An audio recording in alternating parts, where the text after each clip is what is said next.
(7월 26일) 화요일, 오늘 나온 더구루 기사를 생생하게 전해드리는 더구루 런치박스 시작합니다. 오늘은 더구루 편집국 수석 에디터 김병용 기자 모시고 함께 이야기 나눠보겠습니다. 안녕하세요. 네, 안녕하세요. 네, 저희 오늘 그 주제가 지난 더구루 기사에서도 언급이 됐던 내용이더라고요. 네, 저희 그 이미지를 한번 같이 보시면은 이제 이 폴란드 공항 프로젝트의 일환이고 이 폴란드 바르샤바 공항을 대체해서 이제 신공항을 그렇죠. 폴란드에서 네. 건설을 한다고 하는데 쇼팽 공항이죠? 네네. 쇼팽 공항. 네, 쇼팽 공항을 이제 새로운 네. 허브 공항을 만든다는 계획이죠. 네, 그래서 이제 이렇게 폴란드 전 지역을 3시간 안에 공항으로 들어올 수 있게끔 철도망을 깐다는 이런 네. 사업을 네. 네, 진행한다고 밝혔고 이제 저희 기사에서는 이 수주전에 참여를 했다. 그렇죠. 네, 여기까지 기사가 나왔었죠. 네. 네, 근데 이제 드디어 계약이 정식 계약을 이뤄낸 네, 거죠. 이뤄진 네. 상황이 된 거고요. 사실 좀 우리나라 건설사들이 요즘에 뭐 금리 인상이다 또 여러 가지 사정으로 시장 인해서 위축도 있고, 예. 네, 또 원자재 가격도 상승해서 좀 국내에서는 조금 네. 건설사들이 좀 위축된 경향이 있는데 또 요즘 해외에서는 인프라 시장 관련해서 조금 활발하게 이렇게 이야기들이 나오고 있는 것 같아요. 네. 네. 오늘 기사도 역시 이러한 내용 관련인데요. 한번 어떤 기사인지 네, 자세하게 좀 살펴봐야 될 것 같습니다. 네. 오늘 기사는 아까 앞서서 말씀드렸듯이 도하 엔지니어링 국가철도공단 컨소시엄이 폴란드 국가철도망, 전국 철도망 사업에 참여한다는 기사인데요. 오늘 기사 내용 한번 같이 자세하게 살펴보도록 하겠습니다. 네. 도하 엔지니어링 철도공단 컨소시엄을 포함해서 20개 업체가 폴란드 신공항사 철도망 사업과 관련해서 우리 돈 약 7,140억 원 규모의 기본 계약을 맺었다고 하는데요. 도하 엔지니어링과 철도공단은 컨소시엄을 구성해서 이 사업의 기본 설계와 시공 감리 입찰에 참여했으며 이후 현지에서 포럼과 간담회를 진행하는 등 수주 활동을 펼쳐왔습니다. 네, 이번 폴란드 신공항 사업은 기존 바르샤바 쇼팽 공항을 대체하는 중동부 유럽 최대 규모의 공항을 건설하는 것을 목표로 유럽 인프라 시장 진출이 가속화될 것으로 기대되는 상황입니다. 네, 이렇게 해서 좀 기사를 자세하게 살펴봤는데요. 이 폴란드 공항 사업 규모가 좀 상당한데, 네, 이렇게 좀 여러 업체랑 계약을 맺었잖아요. 여기에서 이제 이 도하 엔지니어링과 철도공단의 역할, 어떤 역할을 하게 되는 걸까요? 이게 먼저 이 그 신공항 사업과 연계된 걸 다 같이 전체 그림을 봐야 됩니다. 네. 보면 이제 폴란드의 위치가 그 유럽의 중부 유럽이거든요. 그래서 가운데 있어요. 네. 그래서 폴란드는 이 기존 쇼팽 공항을 대체해서 그 유럽의 허브, 중부 유럽의 허브 공항을 만든다는 게 목표입니다. 그리고 그 공항을 중심으로 해서 폴란드 전체 그 교통 인프라를 연결시키는 네. 사업을 전체적인 그림을 그려서 그 사업 다 뭉뚱그려서 10조 원이 되고 있거든요. 네네. 그래서 이미 이제 그 신공항 관련돼서는 작년에 국토부랑 인천공항공사가 MOU를 맺었고요. 뭐 MOU를 맺는다고 해도 되는 건 아니지만 일단 그렇게 됐고 이번에는 그 공항 신공항을 네. 연결되는 그 철도 사업을 이번에 그 철도공단과 그다음에 네. 도하 엔지니어링이 주축이 된 컨소시엄이 약 20개 업체가 포진되어 있는데요. 네. 그 업체가 이제 기본 계약을 맺은 거죠. 그래서 약 네. 7천억 정도 규모고요. 뭐 금액이 크진 않아요, 이게. 다만 어떻게 봐야 되냐면 이 10조 원 사업에 있어서 첫 단추를 국내 기업들이 따냈다, 수주했다라는 의미에서 큰 의미가 있고요. 그럼 앞으로 그 주도권을 잡은 거니까. 네. 다른 후속 사업이나 관련 사업에서도 한국 기업들 혹은 이제 한국 정부의 입김이 들어갈 수 있다는 거죠. 그래서 네. 굉장히 유리한 고지를 삼았다. 흔한 말로 그렇게 네. 볼 수 있습니다. 네.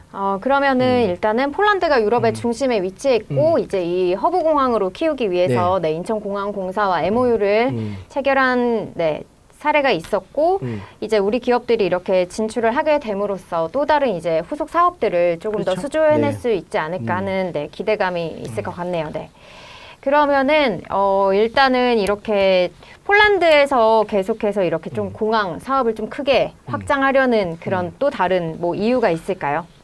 이제 보면 현재 지금 폴란드 재밌는 게 폴란드가 국내 건설사들이 유럽 내에서 수주하는 1위 국가예요. 3년째. 네. 근데 왜 그러냐? 거기에 뭐가 우리 뭐 잘 돼 있냐? 그게 아니고 국내 기업들이 많이 들어가 있어요. 배터리 기업들. 국내 배터리 네, 기업들. LG 에너지 솔루션. 네. 이미 공장도 들어가 있고 이미 증설도 하고 있고요. 거기에 이제 SK에서 배터리막 공장도 네, 짓고 있어요. 그럼 그게 혼자 들어가는 게 아니거든요. 그렇죠. 네. 거기 협력사들 다 들어가야 되거든요. 네네. 그만큼 우리나라 배터리나 2차 전지 관련된 기업들이 지금 클러스터를 구성해서 들어갔다는 거죠. 그 관련된 뭐 실제 예로 SK 배터리막 공장은 SK 건설이죠. 지금 이코플랜트라는 기업, SK 관련 기업이 수주를 했고요. 네. LG 에너지 솔루션 증설 사업도, 증설 프로젝트도 제가 알기로는 GS 건설이 수주한 걸로 알고 있습니다. 네. 그만큼 이제 국내 업체 건설사들한테는 새로운 기회 땅이기도 하고요. 네. 뭐 폴란드가 이제 허브를 지향하는 이유는 그만큼 제조업 시설이 많고요. 그만큼 뭐 물건도 많이 팔아서 내보내야 되니까 그런 운송로도 필요하고 전체적인 이제 인프라를 깔고 있는 거죠. 거기서 이제 한국 건설사들이나 기업들이 새로운 기회 땅으로 보여지고 있는 거죠. 네. 그러면 이미 폴란드에 진출한 좀 그렇죠. 우리나라 네. 기업들이 많이 들어가 있어요. 그래서 폴란드에서 굉장히 우리나라를 또 이번에 최근에도 특히나 이제 뭐 아직 발표는 안 났지만 더구르 기사 보면 다 나와 있습니다. 네. 지금 폴란드가 한국산 K무기 대량 하려고 하고 있어요. 네네. 오늘 기사에서 뉴스에서도 나왔어요. 도장만 안 찍었을 뿐이지 뭐 지금 뭐 전투기, 네. 탱크 뭐 되게 많이 있습니다. 뭐 적게는 10조, 14조까지 보고 있는데요. 뭐 거기에 이미 또 현대 로템은 또 이제 바르샤바 트램이라고 하죠. 네. 도로 위를 달리는 전철. 네. 거기 공장도 있어요. 네. 그리고 현대 엔지니어링은 또 이제 거기에 폴란드에 이제 플랜트 사업이 있거든요. 그러니까 이제 소각로 같은 사업 하는데 네. 그게 이제 뭐 친환경 열병합 에너지 사업 플랜트입니다. 그것도 이미 수주를 하고 있고요. 지금 되게 많이 하고 있어요. 걷다가 지금 또 뭐 있냐 원전까지 있습니다. 네. 네. 그래서 국내 기업들의 새로운 기회 땅이에요. 폴란드는 또 폴란드도 뭐 기술력과 자금력을 갖고 있는 한국에 대한 구애도 끊이지 않고 있고요. 네. 그런 의미에서 이런 맥락에서 이번 사업도 봐왔으면 좋겠다라고 생각합니다. 예. 우리나라 기업들이 많이 이미 진출을 그렇죠. 해 있고, 여러 가지 뭐 제조업이라든지 이런 걸 기반으로 해서 좀 허브 공항으로 키워서 폴란드 입장에서는 좀 이익을 보겠다는 거고, 우리나라들도 그에 따라서 조금 수혜를 볼 수 있는 그렇죠. 기업들이 많이 있겠네요. 네. 그럼 여기까지 살펴보고, 또 해외 인프라 관련해서 저희 기사가 요즘에 자주 나왔잖아요. 네. 네네네. 한번 같이 기사를 잠깐 보시면은 또 삼성물산과 현대건설이 이 사우디 미래 신도시 네옴시티 철도 터널을 수주했다 이런 기사가 나온 적이 있습니다. 네. 요즘 금리 인상, 뭐 물가 상승 이런 걸로 인해서 좀 건설 시장 전망이 계속 좋지 않다 이런 말들이 많이 나왔었는데 또 제2의 중동 붐이다 해서 오히려 산유국 인프라 사업에는 좀 전망이 좋다고 하거든요. 근데 또 이 중동뿐만 아니라 또 우리나라가 다른 인프라 시장에도 뭐 진출을 한다 이런 이야기가 있어요. 네. 이제 뭐 제2의 중동붐이라고 하는데 그건 좀 네. 어폐가 있는 것 같고요. 그러니까 과거의 중동붐은 말 그대로 산유국들이 필요한 그런 플랜트, 정유 가공 시설을 짓는 데 한정돼 있는데요. 지금 나오는 이제 중동권에 나오는 그런 물론 이제 그런 것도 있죠. 플랜트도 있지만 뭐 여기 네옴시티 앞으로 기억하셔야겠지만 대규모 인프라 사업이거든요. 이걸 신도시를 짓는 거예요. 우리나라처럼 신도시를 어마어마한 규모로 짓는 거예요. 제가 지금 정확히 기억이 안 나는데 여의도의 몇십 배의 규모라고 합니다. 예. 근데 네옴시티 아니 신도시를 짓는 건데 뭐 현대건설이랑 삼성물산이 네옴시티와 연결되는 지하 터널을 수주한 거고요. 뭐 아직까지 좀 말씀드리긴 조심스러운데 국내 기업들이 지금 다양하게 거기에 참여를 타진하고 있고요. 이게 단순히 건설사뿐만 아니라 지금 루시드 모터스라고 혹시 투자자분들 다 아실 거예요. 미국의 이제 뭐 제2의 테슬라라고 불리는 전기차 업체죠. 근데 그 업체의 최대 주주가 사우디 네. 예, 국부펀드입니다. 네. 예. 국부펀드가 돈을 내줬으니까 그럼 공장은 울다 저기서 네옴시티 근처에 짓습니다. 예, 네. 공장 2개를. 근데 그 전기차가 가면 혼자 가지 않죠. 그쵸, 뭐가 필요하죠? 네. 배터리가 필요합니다. 네. 예. 그래서 제가 알기로는 루시드 모터스에 지금 배터리를 공급하는 곳이 몇 군데가 있는데 네. 국내 업체도 있어요. 또 있고 뭐 아직까지 조심스러운데 저희가 취재한 바로는 뭐 배터리 3사 중에 한 곳이 그 예전에 이제 중동 인맥을 활용해서 열심히 작업을 하고 있다는 거. 중동 인맥하면 네. 혹시 삼성의 땡입니다. 아, 땡이고 네. 옛날 그 중동하면 그 석유가 근데 석유가 대표적인 기업이 하나 있지 않습니까? 그렇죠. 거기서 네. 이제 그 기업이 어마어마한 중동 인맥이 있다고 하더라고요. 네. 그래서 그 인맥을 활용해서 뭐 관련된 사업을 열심히 물밑수준을 벌이고 있다. 네. 그래서 뭐 네옴시티 앞으로 네. 투자자분들은 기억하셔야 될 것 같고요. 네. 그다음에 뭐 중동뿐만 아니 그 사우디 플러스 중동뿐만 아니라 네. 남미 시장. 남미 시장. 남미 시장도 보면 뭐 멕시코는 전체적인 국책 인프라를 다시 깔고 있고요. 그다음에 브라질 정부도 뭐 전력 사업 다시 인프라만 같이 깔고 있고. 페루 역시 뭐 우리도 수주한 게 있지만 지하철 사업도 있고 상하도 사업도 있고 또 파라과이도 이제 그 보면은 지금 대규모 인프라 프로젝트를 추진하고 있고요. 아르헨티나도 뭐 학교 수리 이게 다 코로나 기간 동안 밀렸던 사업들이 나오는 거고요. 이게 또 남미 국가들도 물론 중동도 상륙이지만 남미 국가도 적지 않게 자원 부기거든요. 특히나 최근에는 뭐 리튬까지 터지면서 돈도 좀 많아요. 그래서 되게 재밌는 사업들이 앞으로 많이 놓여 있고요. 여기서 잠깐 꿀팁 하나 알려드리면, 그 이제 GS 건설이 가진 인수한 기업이 하나 있어요. 어떤 남미 기업이죠? 기업인데 수처리 전문 기업. 그러니까 우리 상하수도시도 전문 기업. GS 이니마라고. GS 이니마. 그건 이제 국내에 있는 기업은 아니고 이제 남미에 있는 건설사를 이제 그 상하수도 전문 기업, 수처리 전문 기업을 GS 건설이 인수한 케이스인데요. 근데 신기하게도 뭐 물론 이제 GS 이니마가 남미 시장에서 열심히 수주 활동을 벌이고 있는데 한국 상장을 추진하고 있어요. 뭐 이미 알려진 사실. 근데 GS 이니마 굉장히 좋습니다. 상황이 지금. 정말 꿀팁이네요. 그래서 뭐 GS 건설도 좀 지켜볼 필요가 있고요. 그래서 전반적으로 지금 보면 뭐 유럽도 있고 중동도 있고 남미도 있고 해서 다양한 그 글로벌 시장 곳곳에서 인프라 프로젝트가 진행되고 있습니다.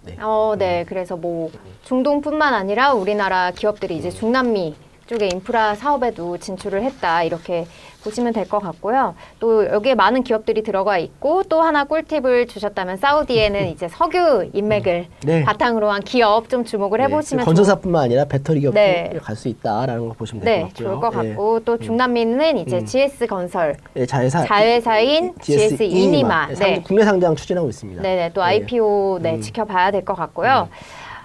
이제 이 해외 인프라 시장이 사실은 뭐 이 기업들만 나서서는 될 게 아니잖아요. 좀 정부에서도 이렇게 좀 이제 지원을 해주고 있는 것 같은데 제가 그림을 하나 가지고 왔습니다. 자료를 하나 가지고 왔는데 여기 보시면은 이제 이 뭐 기사에서처럼 뭐 철도망을 구축한다 이거에 그치는 것만이 아니고 이제 철도, 공항, 뭐 도시개발 등 대표 인프라 사업에 모빌리티랑 또 스마트 기술을 접목한다. 그래서 이거를 K 인프라 사업이라고 하더라고요. 그래서 이러한 K 인프라로 해외 건설 수주를 추진을 하고 있다. 그래서 정부에서 이렇게 좀 지원을 많이 해주고 있는 것 같은데 또 이런 K 스마트 인프라 사업 어떤 것들이 있는지 좀 설명해 주시면 좋을 것 같아요. 뭐 이름 잘 지은 것 같아요.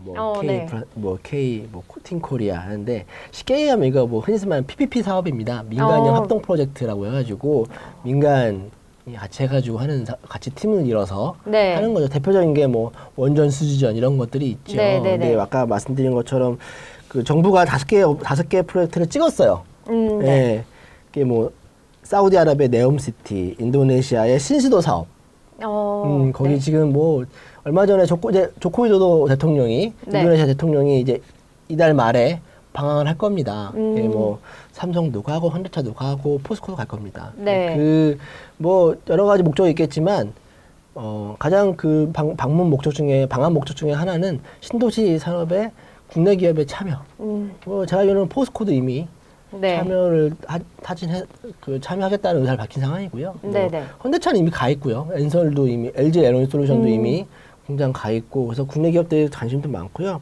아까 말씀하신 것처럼 폴란드의 신공항 사업, 네. 그다음에 쿠웨이트의 그 알라이마디 석유화학 상업단지라고 있는데요. 이것도 네. 뭐 어마어마한 상업단지죠. 그다음에 UAE 아랍에미리트의 또 가스전 사업도 굉장히 유명하죠. 네. 그럼 뭐 한 가지 분야에만 집중되어 있는 게 아니라 그렇죠. 굉장히 여러 네. 분야에 지금 투자를 하고 있는 거네요. 네, 네. 지원을 하고 있고. 네. 네, 그래서 오늘 기사는 저희 폴란드 신공항. 네. 근데 이제 이게 네. 왜 이렇게 팀을 짜서 하는 거냐면 과거에 이제 시공사 중심 있지 않습니까? 이제 네. 그런 것들은 이미 우리가 갈 수 없어요. 일단 경쟁력이 밀립니다. 가격에서. 아, 네. 인도, 뭐 파키스탄, 그다음에 중국 들어와 있는 필리핀 네. 들어와 가지고 우리는 그거 갖고는 안 되고요. 우리는 그 시공 능력에다가 네. 우리가 가진 IT 기술의 강점을 붙이고 거기에 우리의 뭐 문화나 아니면 또 다른 산업의 장점도 있지 않습니까? 자동차, 네네. 원전 이거 하나의 패키지를 해가지고 그냥 뭐 이게 단순 민간 합동에서 벗어나서 진짜 말 그대로 산업군이 팀을 해서 가는 거죠. 패키지 사업으로. 네네. 예. 그런 형태로 가는 게 저는 맞다고 보고요. 예. 네. 뭐 그런 의미에서 더 우리나라 기업들의 가능성도 크고요. 예. 네, 그러니까 제조뿐만 아니라 이런 기술과 문화까지 접목을 해서 이렇게 정말 말 그대로 팀 코리아. 요즘 뭐 네.